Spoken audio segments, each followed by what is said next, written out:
मेरा नाम रश्मि है। मैं 29 साल की हूँ। शादीशुदा हूँ और मध्य प्रदेश के एक छोटे से शहर में रहती हूँ। मेरे परिवार में मेरे पति जो 31 साल के हैं, मेरा 15 साल का बेटा और 17 साल की बेटी है। मेरे पति एक नौकरी पेशा इंसान हैं, लेकिन पिछले 5 साल से उन्हें दमा है।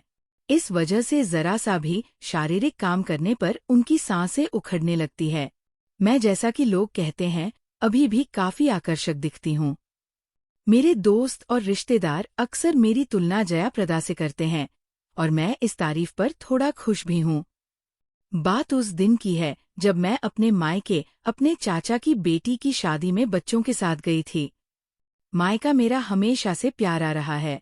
शादी की तैयारियों में घर में खूब चहल पहल थी। मेहमानों की भीड़ थी और घर में हर कोना गुलजार था। शादी से एक दिन पहले मुझे नहाने के लिए बाथरूम की जरूरत थी, लेकिन नीचे के सारे बाथरूम भरे हुए थे। मजबूरन मुझे छत पर बने बाथरूम में जाना पड़ा। वहां पहुंचकर मैंने देखा कि बाथरूम का दरवाजा अंदर से बंद है। मैंने पूछा, कौन है अंदर? जवाब आया, दीदी मैं हूँ अजय। बस 2 मिनट। अजय मेरा चचेरा भाई है, मेरे चाचा का बेटा, 25 साल का जवान लड़का जो नौकरी करता है। कुछ देर बाद अजय ने दरवाजा खोला। वो तौलिया लपेटे हुए था और उसके कपड़े उसके हाथ में थे। जैसे ही वो बाहर निकला, उसका पैर फिसला और वो धड़ाम से गिर पड़ा। गिरते ही उसका तौलिया ऊपर उठ गया। मैंने एक पल के लिए कुछ ऐसा देख लिया जो मेरे दिमाग में अटक गया। मैं जल्दी से नहाने के लिए बाथरूम में घुस गई, लेकिन मेरा मन उथल पुथल में था। नहाकर बाहर आई तो मैंने अजय को नीचे देखा। वह बिल्कुल सामान्य व्यवहार कर रहा था, जैसे कुछ हुआ ही ना हो। लेकिन मेरे मन में कुछ बदल चुका था। मैं बार बार अजय के पास जाने की कोशिश करने लगी। उसका ध्यान अपनी ओर खींचने के लिए मैं उसके आसपास रहती, उसे छूने का बहाना ढूंढती। लेकिन अजय को शायद कुछ समझ ही नहीं आया। उसकी सादगी और अनजान मुझे और बेचैन कर रहा था। मैं उस पल को भूल नहीं पा रही थी। शादी बड़े धूमधाम से हो गई। 2 दिन बाद घर के बड़े लोग चाचा की बेटी को पहली बार उसकी ससुराल छोड़ने गए। घर में अब कुछ मेहमान, महिलाएं, मेरे बच्चे और अजय ही बचे थे। शादी की भागदौड़ के बाद अब घर में थोड़ी शांति थी। शाम के 8 बजे खाना खा लिया था। मेरी बेटी और बाकी महिलाएं एक कमरे में सोने की तैयारी कर रही थी। मुझे और मेरी बेटी को भी उसी कमरे में सोना था। मेरा बेटा दूसरे कमरे में पलंग पर लेटा टीवी देख रहा था। वह वहीं सोता है। अजय खाना खाकर बाहर घूमने चला गया था। मैं अपने बेटे के पास गई और उसके बिस्तर पर आधा लेटकर टीवी देखने लगी। रात के 9 बजे अजय वापस आया। मुझे देखकर वह मुस्कुराया और बोला, क्या देख रही हो दीदी? मैंने कहा, कहानी घर घर की। आ तू भी देख ले। वो बोला, बस अभी आता हूँ दीदी, और अपने कमरे में कपड़े बदलने चला गया। कुछ देर बाद वो वापस आया और मेरे बेटे के बगल में लेटकर टीवी देखने लगा। मेरे दिल की धड़कनें तेज हो गई। अजय के पास होने से मेरे मन में एक अजीब सी हलचल होने लगी थी। रात के 10 बज रहे थे। मेरा बेटा बोला, मम्मी ये लाइट बंद कर दो, मुझे नींद आ रही है। तुम्हारा ये सास बहू का ड्रामा बहुत देर तक चलेगा। मैं जानता हूँ तुम पूरा देखकर ही सोओगी। ये सुनकर मुझे हंसी आ गई और अजय भी हंसने लगा। उसने कहा, हाँ दीदी, लाइट बंद कर दो। मेरी आंखें भी भारी हो रही हैं, मैं भी जल्दी सो जाऊंगा। मैंने कहा, ठीक है, और उठकर लाइट बंद कर दी। फिर उसी बिस्तर पर अपने बेटे के पास लेटकर टीवी देखने लगी। अब दीवार की तरफ अजय था, फिर मेरा बेटा और फिर मैं। कुछ देर बाद मेरा बेटा सो गया।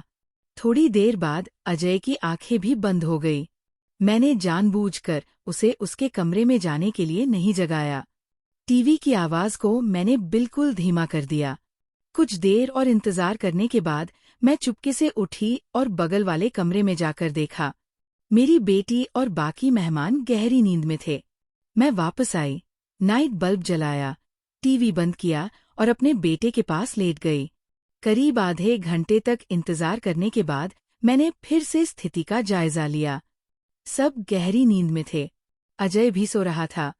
मेरे मन में एक तूफान सा उठ रहा था। मैं अजय को देख रही थी और मेरे दिल की धड़कनें रुकने का नाम नहीं ले रही थी। उस रात मेरे मन में क्या चल रहा था, ये शायद मैं खुद भी पूरी तरह नहीं समझ पा रही थी। लेकिन उस पल में मेरे अंदर की चाहत मुझे कुछ और ही सोचने पर मजबूर कर रही थी। उस रात जब घर में सन्नाटा पसरा था और नाइट बल्ब की हल्की रोशनी कमरे को एक रहस्यमयी सा माहौल दे रही थी, मेरा मन बेकाबू हो रहा था। अजय गहरी नींद में था।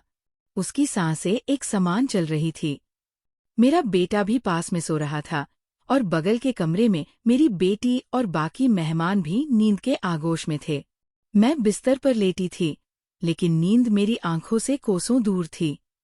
अजय का चेहरा, उसकी वह मासूमियत और वह अनजाना पल जो मैंने बाथरूम के बाहर देखा था, मेरे दिमाग में बार बार घूम रहा था। मैंने धीरे से करवट बदली और अजय की तरफ देखा। उसका चेहरा नाइट बल्ब की रोशनी में हल्का हल्का चमक रहा था।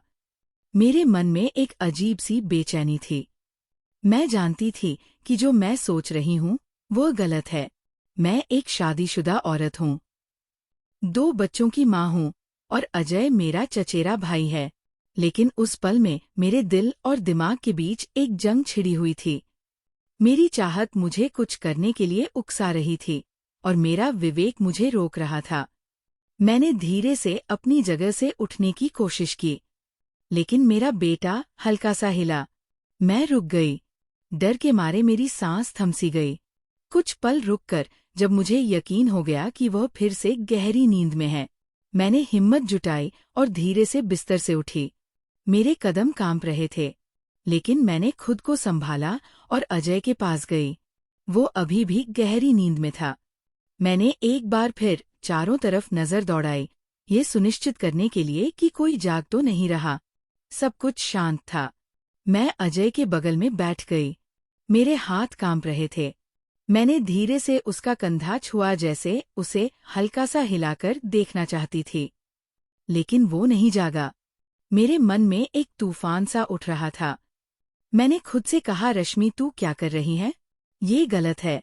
लेकिन मेरे शरीर ने मेरे दिमाग की बात नहीं मानी। मैंने धीरे से उसका हाथ पकड़ा। उसका हाथ गर्म था और मेरे स्पर्श से वो हल्का सा हिला। उसकी आंखें खुली और वह थोड़ा चौंक सा गया। दीदी, उसने धीमी आवाज में कहा, जैसे नींद में ही हो। शब्द कुछ मत बोल, मैंने फुसफुसाते हुए कहा। मेरी आवाज में एक अजीब सी कशिश थी जो शायद मुझे भी नहीं पता थी कि कहाँ से आई। अजय ने आंखें मलते हुए मुझे देखा। क्या हुआ दीदी? सब ठीक है? उसने पूछा। उसकी आवाज में मासूमियत थी। मैं कुछ पल के लिए चुप रही। मेरे मन में सैकड़ों बातें एक साथ दौड़ रही थी। मैंने कहा, हाँ सब ठीक है, बस नींद नहीं आ रही थी। वो हल्का सा मुस्कुराया और बोला, तू टीवी चला ले या बाहर चले थोड़ा टहल ले। उसकी सादगी मेरे दिल को और पिघला रही थी। नहीं, बस यही बैठ, मैंने कहा और उसका हाथ और कसकर पकड़ लिया। मुझे नहीं पता था कि मैं क्या चाहती थी, लेकिन उस पल में मैं बस अजय के करीब रहना चाहती थी। वो थोड़ा असहज सा दिखा, लेकिन कुछ बोला नहीं। शायद उसे समझ नहीं आ रहा था कि मैं क्या चाह रही हूँ। मैंने धीरे से उसका चेहरा अपनी तरफ किया और उसकी आंखों में देखा। उसकी आंखों में एक सवाल था, लेकिन वो चुप रहा। मेरे दिल की धड़कनें इतनी तेज थी कि मुझे लग रहा था कि वह भी उन्हें सुन लेगा। अजय, मैंने धीमी आवाज में कहा, तू बहुत अच्छा है। वो हल्का सा हंसा और बोला, दीदी आप भी तो अच्छी है। लेकिन इतनी रात को ये सब बातें क्यों? मैंने जवाब नहीं दिया।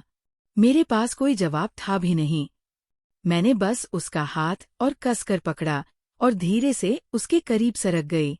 उसने एक बार फिर मेरी तरफ देखा। इस बार उसकी आंखों में थोड़ा डर और थोड़ा आश्चर्य था। दीदी, ये ठीक नहीं है, उसने धीरे से कहा और उसने अपना हाथ छुड़ाने की कोशिश की। उसके शब्द मेरे लिए एक झटके की तरह थे। मैं एकदम से रुक गई। मेरे चेहरे पर शर्मिंदगी की और डर दोनों छा गए। मुझे माफ कर दे अजय, मैंने हड़बड़ाते हुए कहा। मुझे नहीं पता मैं क्या कर रही थी। अजय ने कुछ नहीं कहा।